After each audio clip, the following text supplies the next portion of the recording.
өнөөдөр засгийн газрын штабын нийслэлийг дэмжих жил болгосны 9-р хуралдаан болж аль биесээр өндөрлөө. Өнөөдөр 6 сэдв гол хилцэж бол шийдлүүдийг ярилцлаа. За өнөөдрийн сэдвээс хамгийн гол анхаарал татсан гол сэдв бол ерөнхий боловсролын сургуулийн хүүхдүүдийн шилжилт хөдөлгөөн хүртээмж болон замын хөдөлгөөний нөлөөлийн талаар. Тэгэхээр хийсэн судалгаагаар бол Улаанбаатар хотын ерөнхий боловсролын сургуулиудын хүүхдүүдийг хөргөж авах одоо энэ замын түвжирэл 54.7% нөлөөтэй буюу багжилж тал хувь нь юм байна. За үүн дээр хамгийн сонирхолтой статистик бол Сүхбаатар дүүрэгт 24682 сурагч Сүхбаатар дүүрэг рүү бусад дүүргүүдээс ирдэм байна. Баян зүрх дүүргээс бусад дүүргүүд рүү хамгийн их хүүхдүүд буюу 19,37 хүүхэд бусад дүүргүүдэд очиж ерөнхий боловсролын сургуульд явдгаа гэсэн ийм статистик. Улаанбаатар хотод ирэх жилүүдэд 57 байрлал дээр 20 минутын хот концептын дагуу энэ сургуулийн хүртээмжийг нэмэгдүүлэхийн тулд бол сургууль цэцэрлэгүүдийг бол барих шаардлагатай байна гэдэг бол судалгаа тооцоо гарсан.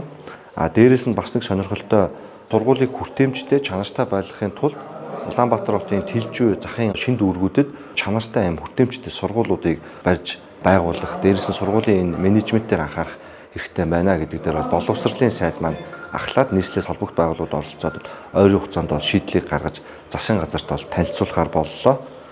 За өнөөдрийн хуралдаан мөний бол онцлог гол сэдв юм байлаа.